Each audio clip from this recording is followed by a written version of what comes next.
Vocês devem estar vendo aí a tela. Então, esse é um documento que a empresa solta, né? Eu estou falando aqui um dia antes da teleconferência, então não tem ali a apresentação da teleconferência ainda, mas aqui é um documento bem completo. Eu só vou ficar na primeira página, porque é mais que o suficiente para a gente debater aqui se Vale é interessante ou não para você, até porque os relatórios trimestrais são isso, né? Mais para você se atualizar da tese do que para você se aprofundar na tese. Para se aprofundar na tese, tem vários outros documentos, inclusive o formulário de referência é um deles, que eu gosto de olhar bastante, fatores de risco, etc. É um documento bem mais parrudo. Aqui é realmente uma leitura quase que dinâmica, e você tem também ter um certo traquejo, porque as empresas no relatório de desempenho, como o da Vale, etc., tem sempre uma letra miúda, uma letra pequena ali, então você tem que ficar um pouco atento. Mas, então aqui é a ideia geral.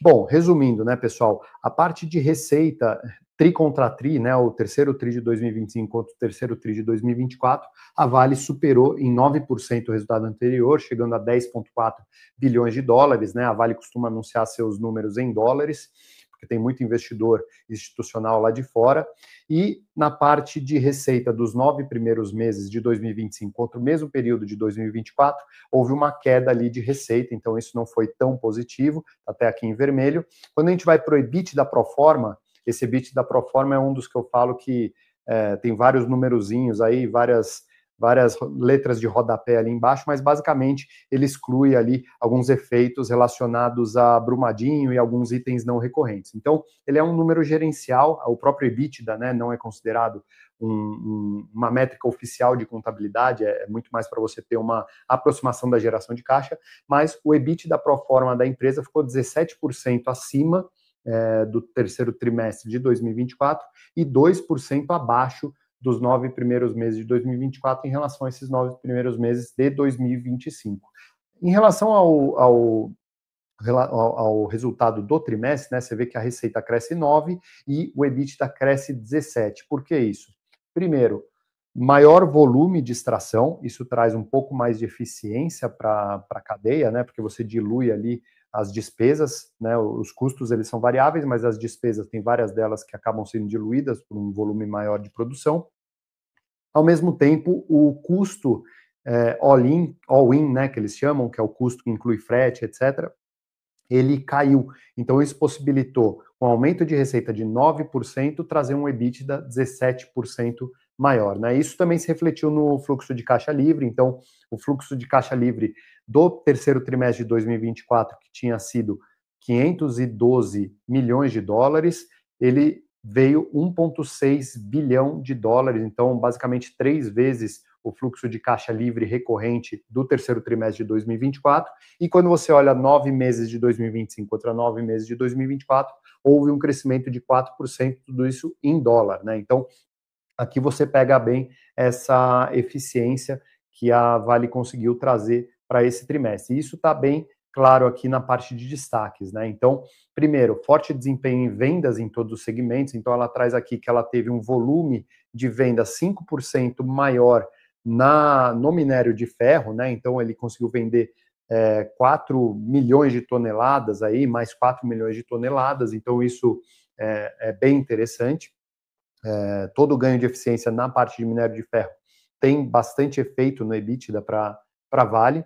Cresceu 20% o volume de cobre e cresceu 6% o volume de níquel, né? Então, isso tem muito a ver com o que ele chama aqui de sólido desempenho operacional. Então, ela está conseguindo, de uma forma muito eficiente, trazer um desempenho melhor de volume de vendas para a empresa. Então, você imagina quando o minério de ferro subir, se ela mantiver essa mesma eficiência, o impacto no resultado que isso pode trazer, né? Mas, lembrando, a Vale é uma empresa de commodity, ela é uma tomadora de preço. Então, quando você trabalha num mercado que tem como produto principal uma commodity, né? Você, literalmente, você não consegue se diferenciar tanto dos outros players. Então, a demanda pelo seu produto vai aonde tem o preço mais eficiente, ou tem alguma coisa a ver com oferta e demanda, tem várias coisas que impactam. Então, a Vale acaba sendo essa empresa que ela precisa ser extremamente eficiente para extrair esse minério, para poder entregar lá na ponta final para o acionista um lucro líquido, né, um incremento de patrimônio e até mesmo um pagamento de dividendos, né.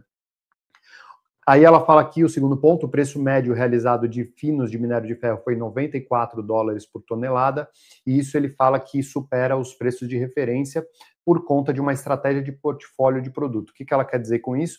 Que ela consegue entregar, muitas vezes, um minério de uma qualidade maior para um cliente que precisa de uma necessidade específica, às vezes ela entrega um minério equivalente ao de mercado para alguma outra atividade, então ela consegue, de alguma forma, ter um portfólio que permite ela aumentar e ter um prêmio em relação ao preço de commodity de referência, né? Então, acabei de falar agora que ela é tomadora de preço, mas ela consegue, através desse mix, fazer sensivelmente, não é muito, sensivelmente ter uma melhora em relação ao preço de referência, tá?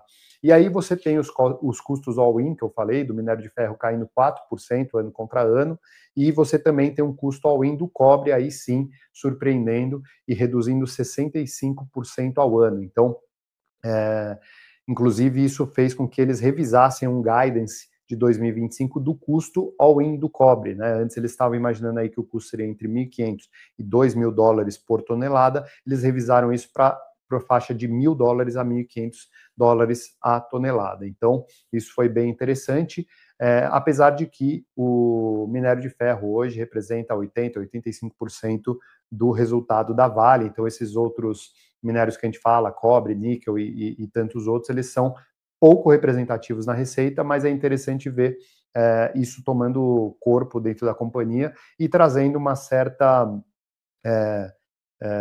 como que eu posso dizer, diminuir um pouco a dependência do minério, que inclusive é um dos pontos fracos da Vale, é essa dependência do minério de ferro, né? O CAPEX, que nada mais é do que o investimento em capital que a empresa faz, então precisa construir uma fábrica nova, precisa repor um caminhão, precisa repor uma máquina, isso é chamado CAPEX. Você tem basicamente dois tipos de CAPEX, você tem o CAPEX de crescimento, que é investimento em expansão de capacidade produtiva, e você tem um CAPEX de manutenção. Aqui, o CAPEX da Vale no trimestre foi 1,3 bilhão, isso é um número bastante relevante, seja para qualquer empresa, né? 1,3 bilhão de dólar no trimestre é um baita de um investimento, porém, quando você entra um pouquinho no detalhe, você vê que 80% a 85% desse valor é CAPEX de manutenção, ou seja, eu não estou colocando dinheiro na operação para expandir ela, eu estou colocando dinheiro para repor a minha capacidade de produção como ela é hoje, ou seja, se eu não investir isso, eu perco capacidade produtiva. Então, isso é um ponto de atenção. Indo para o final aqui, o fluxo de caixa livre recorrente da empresa foi 1,6 bilhão, isso foi 1 bilhão maior no ano contra ano, então um crescimento bem expressivo aí de geração de caixa livre, né, dinheiro no bolso mesmo da companhia, literalmente. Isso faz com que a dívida líquida expandida da Vale chega em 16,6 bilhões. O que é essa dívida líquida expandida?